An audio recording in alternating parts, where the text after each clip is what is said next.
ini gitu loh. Tapi pada pelaksanaannya penanggung jawab itu OC yang punya peranan. Jadi SC nggak bisa. Saya sebagai wakil ketua tidak bisa. SC tidak bisa berbuat apa-apa ya. Lanjut. Oke, selanjutnya di dalam pasal 12 tentang acara kewenangan Kongres disebutkan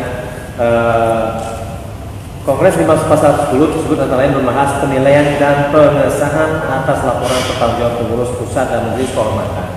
Jadi pertanyaannya adalah, apa tadi kan saudara saksi sudah menjelaskan bahwa ada pelaporan kepada dari NKP kepada KLOR. Pertanyaannya, apakah ada penilaian dari seluruh peserta terhadap laporan-laporan? Apa pertanyaannya Pak? Di dalam pasal 12 ayat 1 ini kan huruf A dikatakan Kongres itu membahas penilaian dan pengesahan atas laporan dan pertanggungjawaban pengurus dan NKP. Khusus NKP. Yang saya tanya adalah, apakah ada penilaian terhadap dokumen laporan pertanggungjawaban dari NKP oleh seluruh peserta? Apanya yang mau dinilai? Tidak ada. Apakah dokumen yang ada diserahkan kepada seluruh Tidak peserta? ada. Tidak ada. Pada waktu NKP. Ya. Artinya kalau dokumen nggak ada juga ada penilaian dari. Tapi pada waktu itu Pak Hakim, pada waktu itu situasinya, ketika Pak Badar menyampaikan itu, semua anggota berteriak. Ya maksudnya ya berteriak saja. Teriak. Maksudnya ya apa ya, gimana ya? Setuju. Gitu. Dikatakan bahwa pemilihan dan penetapan pengurus pusat dan NKP, pemilihan dan penetapan pengurus pusat dan majelis kehormatan. Saudara saksi kan mengatakan masih ada di sana. Kongres tersebut ada pelantikan terhadap NKP. Tadi saya sudah katakan bahwa pada saat mau dilantik ketua umum kan terjadi keributan sehingga sudah mulai ada senjata berbunyi. Akhirnya keluar. Tidak ada pelantikan. Saya tidak melihat. Sudah. Oke. Ya. Ya, saya lanjutkan lagi. Terkait dengan permasalahan presidium. Nah, di dalam pasal 13 presidium itu disebutkan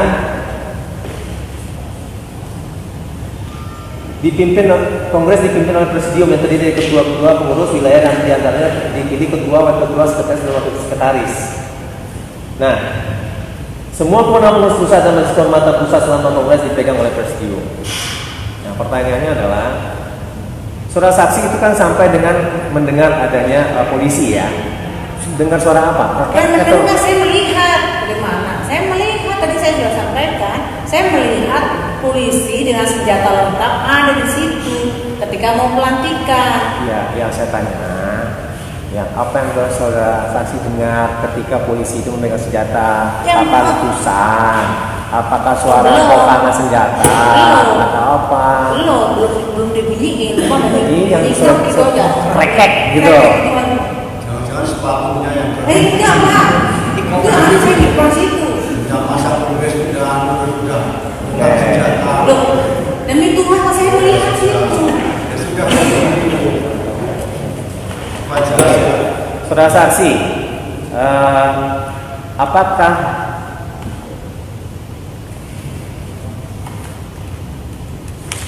saudara saksi itu hadir pada saat kongres di Surabaya? Ya. Iya. Saudara saksi, ketika itu apakah pelaksanaannya dilaksanakan satu putaran atau 2 putaran? 2 putaran. Kenapa di sana 2 putaran? Karena calon-calon ini semua tidak memenuhi persyaratan tadi, suara terbanyak, sehingga diulang lagi untuk mendapatkan suara yang terbanyak. Suara terbanyak. Ya. Apakah ketika itu sudah ada suara yang mayoritas ketika itu? Misalnya contohnya A, B, C, D. A mendapatkan 7, B dapatkan 20, C dapatkan 5, D mendapatkan 3. Ya. Apakah sudah ada ketika itu? Sudah ada. Sudah ada. Sudah. Tingkat pertama ketika itu siapa? Yang pertama pada waktu itu Harpendi Harha. Kedua? Aduh saya lupa ya. Oke. Dan kemudian apakah dilakukan putaran kedua karena tidak mencukupi setengah per satu? Ya, karena suara terbanyak setengah per satu itu kan, Ya. sehingga diulang lagi antara Harpendi dengan Safran Safran Sofyan. Sofyan. Oke, dan kemudian terpilih siapa? Terpilih siapa ya? Oh iya, ini itu Pak Esen. Ya. Sehingga pada waktu itu menang Safran. Oke. Apakah di situ sudah ada pada saat pemilihan pertama sudah ada suara yang terbanyak ya, tetapi dilakukan putaran kedua untuk mendapatkan suara yang mayoritas berdasarkan pasal 17 ayat 5 dan juga pasal 21 ayat 5 huruf J ya. Anggaran rumah tangga. Ya. Ya. Pertanyaannya apakah ada suara terbanyak? Iya. Ya suara terbanyak ada. Ada. Tapi tidak memenuhi ketentuan Tidak memenuhi itu. berdasarkan ketentuan pasal 17 ayat 5 dan juga ketentuan pasal 21 ayat ayat 5 huruf J ART begitu. Ya, ART tidak sesuai. Maka dibuatlah putaran kedua. Saudara saksi kenal dengan tergugat 10 yaitu Julius Purnama? Kenal ya? Ini didaftarkan gugatan ini didaftarkan pada tanggal 26 September 2018. 26 September 2018. Nah, pertanyaan saya adalah apa saja telah dilakukan tergugat 10 setelah digugat? Apakah tetap melakukan tindakan-tindakan sebagai ketua umum atau diam dalam status quo? Tidak diam. Ngapain beliau? Tergugat 10 ini? Dia Olahraga atau dia? Dia melakukan pelantikan Ya, melakukan meminta penggul untuk melakukan konferensi dan melantiknya. Oke, dan kemudian juga mengikuti kegiatan-kegiatan yang lain. Ya, Ada pernah dengar? Ya. Atau ada mendapatkan share info-info dari internet, baik itu email atau Facebook atau juga lain-lain? Ada? Penyelenggaraan pelatihan pembekalan ujian untuk ini PPAT sebelum orang ikut ujian PPAT. Oke. Terkait dengan pelaksanaan konferensi, apakah pernah saksi mendengar adanya ancaman apabila tidak melakukan akan dipecat? Iya, saya juga baca. Dibaca. Baca. Di mana saudara saksi baca? Di grup. Di grup apa? Di grup Facebook. di Facebook, di WA. WA. Jadi bagi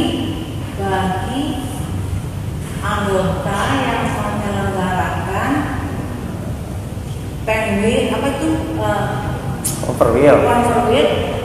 oleh ketua umum akan dipecat.